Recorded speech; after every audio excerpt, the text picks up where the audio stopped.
We're here today in a very special place. We've been invited by a person who is in love with birds, in love with taking photos of birds. We thought we'll meet him today, we'll see a couple of photos that he's taken and also talk to him about this natural wonder that we're in. But I think there's a small challenge, or perhaps it's very large actually. I'm going to try to transcend and translate the kind of smell I'm smelling right now from all these plants that are around me. We probably forgot to smell them, or we don't actually have them in the city. I'm going to try to make you understand and probably feel the type of odor and smell that is invigorating that we can smell over here. Do stay with us for this episode.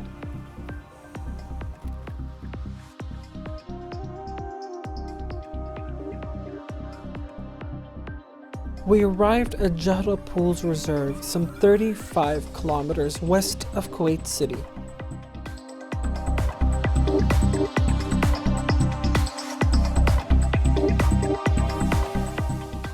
Amazingly, there is fresh water here. The water is artificially provided by a sewage treatment outfall within proximity of the vast salt flats and natural mud flats at the southwest corner of the bay.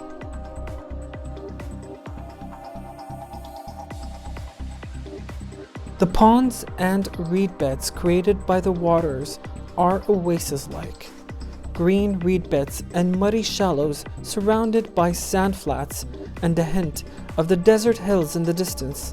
This is now, to some degree, a protected area.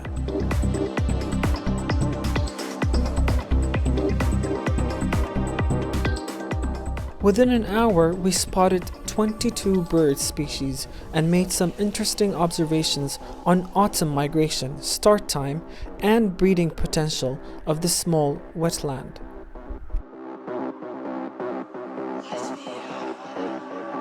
Important changes are taking place here.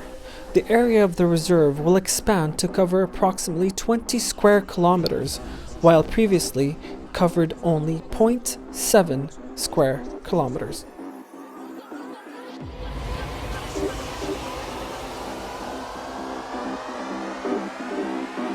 Water is being supplied from treated water and new pipe installations are being incorporated. Although a petroleum pipeline project has recently distributed parts of the reserve, the migration measures may actually help reorder and expand protected wetland habitat.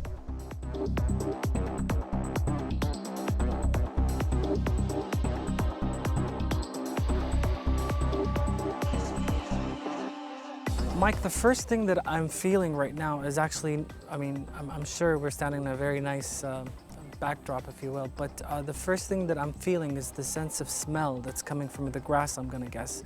And there's a sense of overwhelming tranquility. Can we talk about the types of plants in this reserve?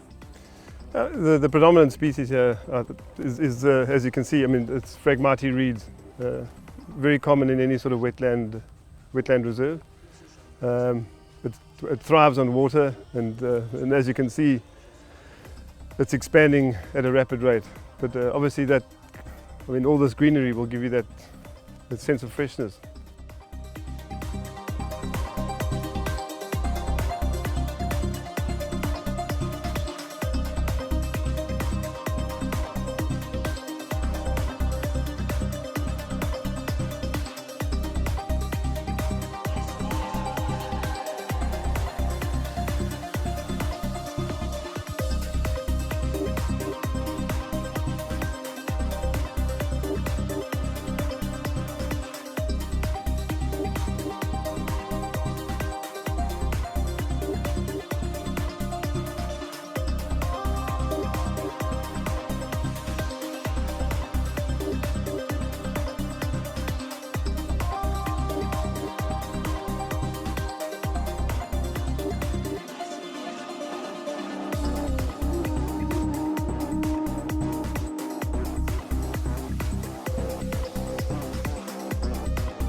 something that is contagious. Like as soon as you really get into how important nature is, and especially if you live in a city, it really, like, because the passion is so strong about it, it really jumps from one person to the other. And they probably don't know it, and you don't know that you're, but you're basically feeding that seed, but you don't know about it. You probably won't see it at the same time, but you know, maybe your grandchildren or your children will end up in one place, like I keep always saying, you know, like our true nation is this whole planet. It's not really Kuwait. So it doesn't matter what preserve. We're all part of one system. Absolutely. You know, it doesn't matter what nature you're trying to preserve or trying to protect, wherever it is. So I'm sure, like, you know, what you're doing, and you will You try and pass on.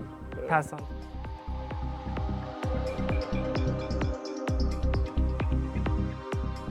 Let's move to the types of perhaps species of birds that migrate to Kuwait, and have you seen any kind of species that are new to you, or have you seen anything that's special? Kuwait is very important in terms of its location for migratory birds. There are 8 major migratory flyways in the world, and one of them passes directly through Kuwait. It's called the East Asia, East Africa flyway.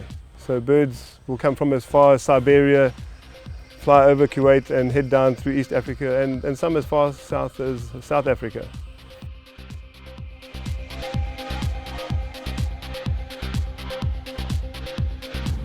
It's hard to understand that anyone would come here and not fall immediately in love with this place. The type of grass that's here, it just gives the smell, it's invigorating, and it gives a sense of energy. The type of water, it's very clean, and what really strikes me actually is that there's not a single piece of litter. That's not something you see in the city. Of course, it's a gated place, it is a preserve. I do get to the part of the show where I ask Mike about the different types of species. Unfortunately, while we were talking, gunshots happened, and apparently these people were trying to shoot some ducks or something like that, and Mike immediately got on his phone to make sure that they're not inside the preserve, to make sure that, you know, we are safe. Fortunately for us, we did keep going on with our conversation, and we did talk about the pretty things and beautiful things about the preserve, so do stay with us for this part of the show.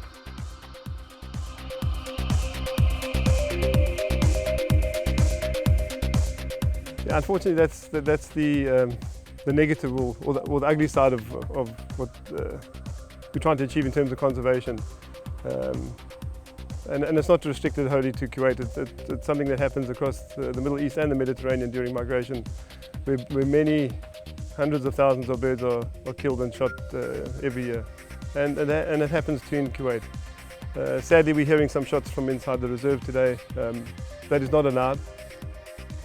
What do you do in cases like that? What are the procedures?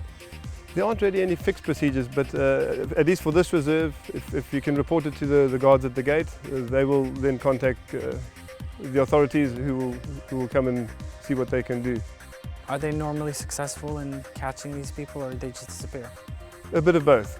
Sometimes they disappear, and sometimes they catch them. What happens after that, I'm not exactly sure, but I think there's some sort of warning. Maybe they confiscate the firearms, because I mean this is a national reserve. It's a protected reserve. It's classified as an important bird area with BirdLife International, so it has a lot of credibility, and it's very sad that these kind of practices would happen, at least inside here. In your opinion, what can, I don't want to say the word stop, because I'm sure you've tried many things, what can educate these types of people that are doing these things, or what can touch their heart for them to understand what they're doing is really, really not, you know, a very good thing for this reserve? I think there's 2 aspects. One is awareness and education, and telling people of Kuwait what they have in terms of a jewel like this reserve, in terms of the heritage, the biodiversity, because many people are unaware of how many birds actually occur in Kuwait. And the other is maybe through NGOs like the Kuwait Environmental Protection Society, through the EPA, is have some dialogue with the shooters, and at least get some level of understanding that, like they do in other countries, like in England and America, they have shooting is regulated, so yeah, shooting can happen, but I mean there's regulation in terms of bag limits and seasons and what you can shoot when.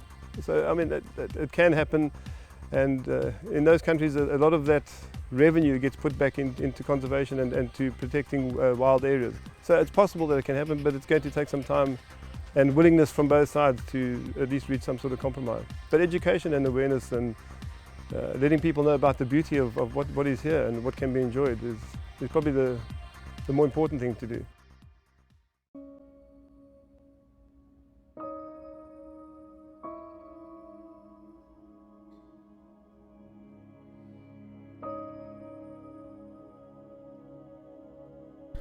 A nature reserve or bioreserve is a protected area of importance for wildlife, flora, fauna, or features of the geological or other special interest, which is reserved and managed for conservation and to provide special opportunities for study or research.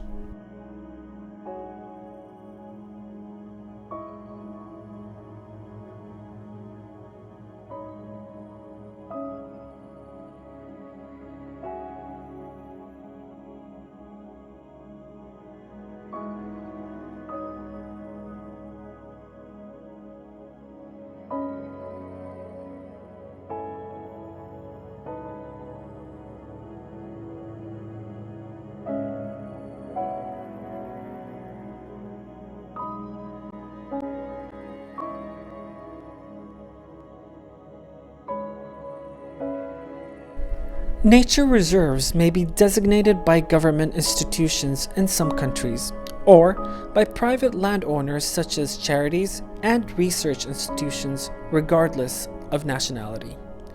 Nature reserves fall into different categories depending on the level of protection afforded by the local laws.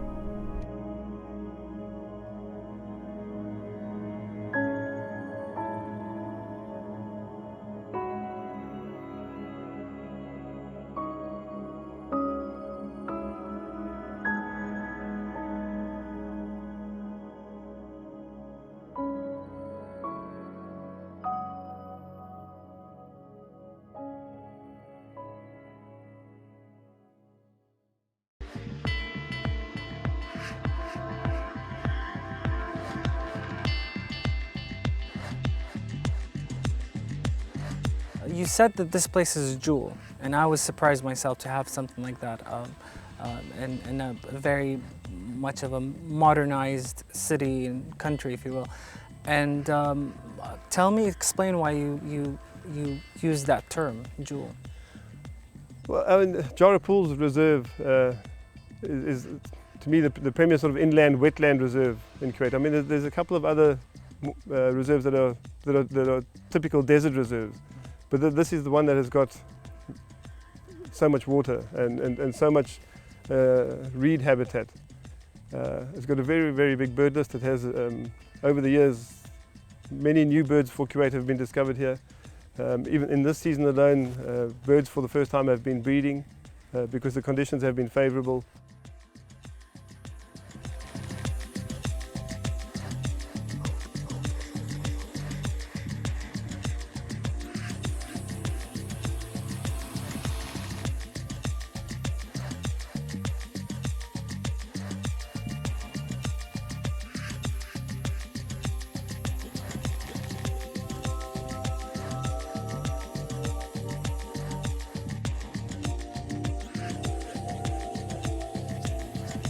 I want to ask you, Mike, where do you see this place in 50 years?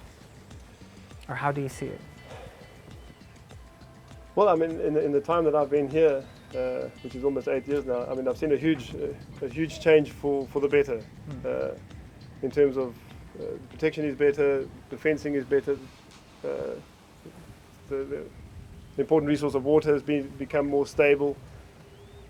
In 50 years' time, I mean, there's plans to make it bigger, to take it much further down the coast, so to include a big piece of the coastline together with the reserve. Yeah. But hopefully in 50 years' time, this will still be a premier reserve in Kuwait. Well, I think your efforts and your love just for this place is probably a part of why this place is still growing.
The water reserve you see behind me is very special. We spoke about a couple of things like birds, species, and the types of plants that are here, but right now I'm going to talk to Mike about the type of water that we have here and if there's life form in it. We are going to talk about the beautiful water reserve you see behind me, so stay tuned for this part of the adventure.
There is a type of life form, I'm sure, because the way the birds are flying over the water, I'm sure you know better, is they're trying to feed and out of it. I mean, and obviously each species has its own diet requirements. So things like ducks will eat algae and grasses, whereas a kingfisher will catch fish.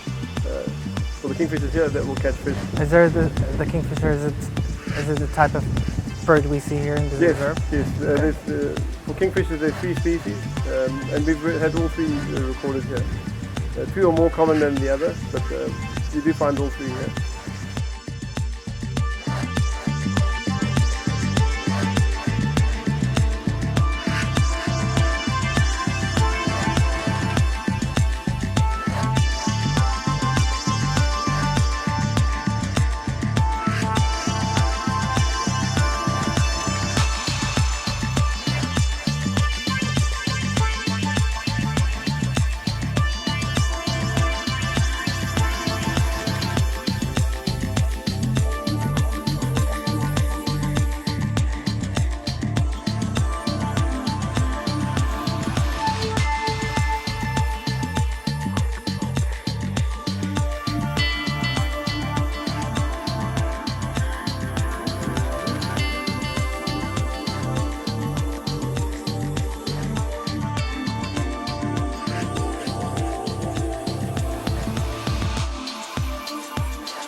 That's actually reminded me of a very important question that a friend asked me yesterday when I was telling this friend that I'm coming to this reserve. And he told me to ask you specifically that if you know why in past years, let's say 30 years, we used to see very specific types of species in Kuwait, in the city, that we don't see anymore.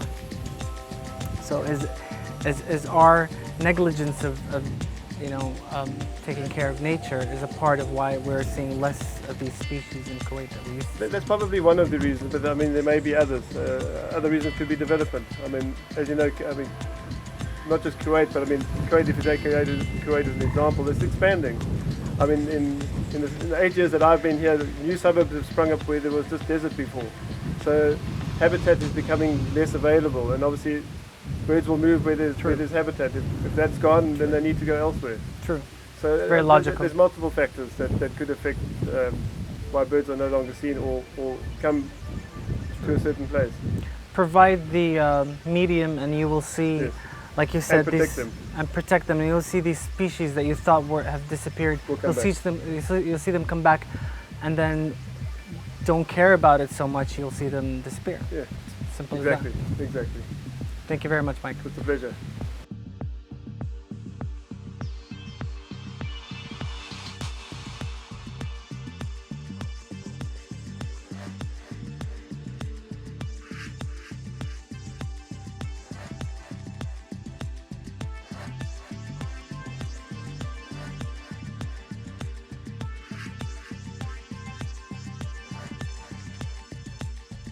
Although we're coming to the end of our show, but there's no way I'm leaving this place. There's so much to see here. The sun is still up. I'm probably gonna stay until the sun goes down. Mike lent me his camera here. As you can see, it's very heavy. I'm gonna try to impress him with a couple of shots. It's not gonna be very easy. This camera is pretty heavy, and it takes a lot of practice, but I'm sure I'm gonna get a couple of nice shots. The place is beautiful. I'm sure there's a lot of things that I'm gonna take that are going to be beautiful. Thank you so much for joining. I hope you learned a couple of things here. There's so much education that you can learn from natural preserves just by being next to this. It's not the kind of education that you get elsewhere. It's just being a part of nature and being a part of the smell and the odor and the kind of colors that you see here. Thank you very much for joining. I hope to see you next week with a new adventure.